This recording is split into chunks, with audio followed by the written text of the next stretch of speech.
नमस्कार दोस्तों, मैं हूँ आपका दोस्त आरपी। फिर से आपका स्वागत है आपके अपने यूट्यूब चैनल पर।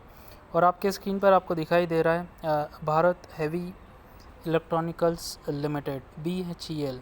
यस, तो आज स्टॉक के बारे में हम बात करने वाले हैं। तो मैं आशा करता हूँ कंप्लीट वीडियो आप अवश्य देखेंगे, जब भी आपको पूर्ण जानकारी प्राप्त होंगी। तो चलिए, इससे पहले आगे बढ़ने से पहले देखिए, आज मैंने 2 वीडियो अपडेट किया, जो प्रिंस पाइप एंड एक ऐसी कंपनी है पॉलीकैब, आपको पता ही है, बेहतरीन कंपनी है अपने सेगमेंट की। उनके बारे में मैंने कंप्लीट रिव्यू किया है, आप जाकर आप चेक कर सकते हैं इस चैनल पर विजिट कर। तो चलिए आगे बढ़ते हैं। तो देखिए, BHEL के बारे में बात करने से पहले मैं इनकी इस स्टॉक के रिटर्न्स के बारे में बात करना चाहता हूँ, क्योंकि देखिए PSU कंपनी है एंड मेरा मानना है, शायद मैं गलत भी हो सकता हूँ, कि PSU कंपनी में यानी गवर्नमेंट रिलेटेड कंपनी में इन्वेस्ट करने से पहले मतलब कुछ हमें अच्छी तरीके से जांच पड़ताल करना आवश्यक है। क्योंकि देखिए, जो इसका रिटर्न है कुछ उतना अट्रैक्टिव नहीं रहा है अभी पिछले 6 मंथ्स की अगर हम बात करेंगे। ठीक है, आपके सामने देखिए मैं रखता हूँ, ये रहा। तो देखिए पिछले 6 महीने का मैंने यहाँ पर सेलेक्ट किया है आंकड़ा। ठीक है, ये रहा 6 महीना, और इसका रिटर्न देखिए -10% है। करीब करीब 10% का लॉस हुआ है अगर किसी ने भी इसमें इन्वेस्ट किया है पिछले 6 महीने से। ठीक है, अगर लॉन्ग टर्म की भी अगर हम स्टोरी बात करेंगे तो उतना अट्रैक्टिव रिटर्न्स नहीं है। ऑलमोस्ट 290 या 2 यानी 3 गुना यस लिस्टेड से, अगर हम लिस्टिंग से लेकर अब तक की अगर रिटर्न की बात करेंगे तो ऑलमोस्ट 3 गुना पैसे को किया है। 300% का रिटर्न हम कह सकते हैं। बट जो लिस्टिंग डेट है ऑलमोस्ट 20 साल हो चुके हैं लिस्ट होकर, 20 साल से भी ज़्यादा हो चुके हैं, तो उतना बढ़िया हम नहीं कर सकते। तो उसके अलावा अभी जो जानकारी है जो मैं बताना चाह रहा हूँ, ऐसे कई छोटे निवेशक या फिर काफ़ी ऐसे ट्रेडर या इन्वेस्टर हो सकते हैं जिन्होंने अच्छे प्राइस पे इसे बाई करके रखा है। अच्छा प्राइस, ये अच्छा प्राइस नहीं है कि मैं IPO की बात कर रहा हूँ। इसके अच्छा प्राइस यानी 100 या 200, तो उस टाइम पे अगर आपने बाई करके रखा है तो अभी देखिए इसका करंट प्राइस ऑलमोस्ट 66 पर है। आज बंद हुआ है, अभी मार्केट बंद हो चुका है वेडनेसडे का। तो अगर उस की बात अगर हम करेंगे तो ऑलमोस्ट अच्छा खासा लॉस में है। तो हम ये आशा में बैठे कि सारे इन्वेस्टर्स की, निवेशक की, कब हमें हमारा बाइंग प्राइस मिले या फिर कुछ प्रॉफिट हो, तो एटलीस्ट हम यहाँ से निकल सके। क्योंकि देखिए कंपनी में कोई दिक्कत नहीं है, काफ़ी पुरानी कंपनी है, government of India run company है। ठीक है, तो मतलब एंड जिस सेक्टर में डील करती है, जैसे जो हैवी इलेक्ट्रिकल जो गुड्स होते हैं उस सेक्टर में ये, एंड जो ट्रेन्स के पार्ट होते हैं, जो लोकोमोटिव, आपको पता है ट्रेन का इंजन, ये वो बनाते हैं। इवन अभी डिफेंस सेक्टर में भी ये बना रहे हैं। एंड मोस्टली जो पावर प्लांट्स होते हैं, जो बड़े बड़े पावर प्लांट्स होते हैं, और वहाँ पर जो इंस्ट्रूमेंट्स यूज़ करने होते हैं पावर को ट्रांसपोर्टेशन करने के लिए, उस सेक्टर में BHEL डील करती है।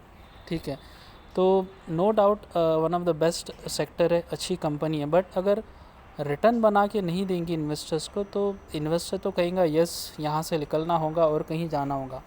ठीक है, तो क्या करें आगे। देखिए अभी करंट सिचुएशन, अगर हम लॉन्ग टर्म यानी अगर बहुत ही लॉन्ग टर्म 10 साल 15 साल वेट कर सकते हैं या 5 साल वेट कर सकते हैं तो शायद बने रह सकते हैं। बट रिटर्न की कोई गारंटी नहीं है।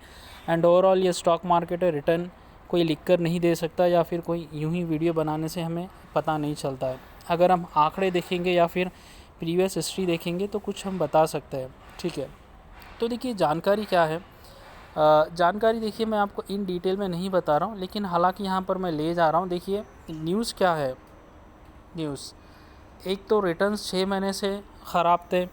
पिछला Q1 का रिज़ल्ट में भी ये लॉस में थी, और अभी भी देखिए जो Q2 के रिज़ल्ट अनाउंस किए गए, यहाँ पर भी जो अर्निंग्स है डिसअपॉइंट हुआ। ये रहा, BHEL stock down 6% on disappointing Q2 earnings.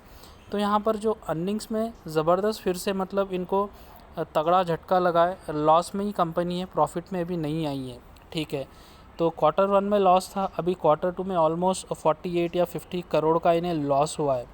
ठीक है, वो एक जानकारी है जो कुछ सोचने के लिए हमें मजबूर करता है, या हमें बने रहना या फिर निकल जाना है। दूसरी जानकारी है जो वेरियस स्टॉक ब्रोकर्स या फिर स्टॉक हाउसेस जो है, जो बड़े बड़े एनालिस्ट है इंडिया के या इवन इंटरनेशनल जो हाउसेस होते हैं, तो उनकी जो कमेंट्री स्टॉक पे काफ़ी गिरावट की आशा फिर से लगा बैठे। भैया ऑलरेडी ये काफ़ी गिर चुका है 6 महीने में, देखिए ऑलमोस्ट 10% का डाउन है 6 महीने। अगर हम पिछले 1 महीने की भी अगर हम बात करें, देखिए 1 महीने की मैं सेलेक्ट कर रहा हूँ, ऑलमोस्ट 1% की गिरावट है 1 महीने में, ठीक है। तो और इसकी जो नीचे गिरावट का जो टारगेट बात कर रहे हैं कुछ हाउसेस, वो है 30 रुपीज़, 36 रुपीज़, कोई बोल रहा है 30 रुपीज़ गिर सकता है, एंड काफ़ी लोग बोल रहे हैं कि ये 40 रुपीज़ तक डाउन जा सकता है, उसके बाद कुछ अप जाने की चांसेस है। लेकिन अगर इसका जो प्रीवियस हिस्ट्री आप देखेंगे, ऑलमोस्ट 300 रुपये का करीब करीब इसका हाई था, वहाँ तो ये पहुँचना अभी रहा नहीं नियर टर्म में,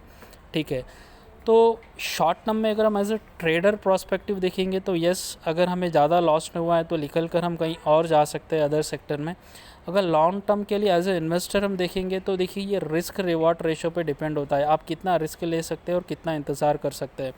लेकिन नियर टर्म में यस स्ट्रेस रह सकता है, एंड जिस तरीके से इनके क्वार्टरली रिज़ल्ट ख़राब थे, एंड जो वेरियस हाउस के जो कमेंट्री है, प्लस स्टॉक आज भी देखिए, आज के सेशन में बात करूं, आज के सेशन में देखिए वेडनेसडे बुधवार के दिन का सेशन आज का 10 तारीख का ऑलमोस्ट 8% की ज़बरदस्त गिरावट हमें देखने को मिली है। देखिए शार्प गिरावट जिसे कहते हैं।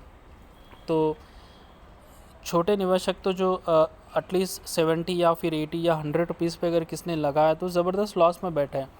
तो कितना लॉस आपने कुछ सेट किया है, आप रिव्यू कीजिए अपना जो स्टॉप लॉस है या फिर जितना अमाउंट आप लूज़ कर सकते हैं। तो अभी डिसीजन लेने का समय है, बट लॉन्ग टर्म के लिए यस, अभी ये आपके इंतज़ार पर डिपेंड कर सकता है, वेट एंड वॉच पर कितना आप इंतज़ार कर सकते हैं, ठीक है। क्योंकि business no doubt business growth आगे करेगा। जो सेक्टर में डील करती हैं काफ़ी ज़बरदस्त सेगमेंट में डील करती है, बट स्टिल पीएसयू कंपनी है एंड गवर्नमेंट रन कंपनी होता है, तो कुछ कहा नहीं जा सकता है, क्योंकि 5-5 साल में पॉलिसीज़ चेंज होती है गवर्नमेंट की, एक एक साल में कुछ पॉलिसीज़ चेंज करते हैं। तो that is the concern we always feel in PSU stock, जैसे भी आईआरसीटीसी के बारे में हुआ था, ठीक है। तो बिल्कुल आप ये वीडियो देखिए और अपना जो ट्रेडिंग अगर आपका इन्वेस्टमेंट है बीएचएल में तो ज़रूर उसे एक बार रिव्यू कीजिए। This is for specially small investors. तो मैं आशा करता हूँ ये जानकारी आपको समझ में आ गई होंगी, एंड चैनल को लाइक ज़रूर कीजिए, सब्सक्राइब ज़रूर कीजिए। धन्यवाद।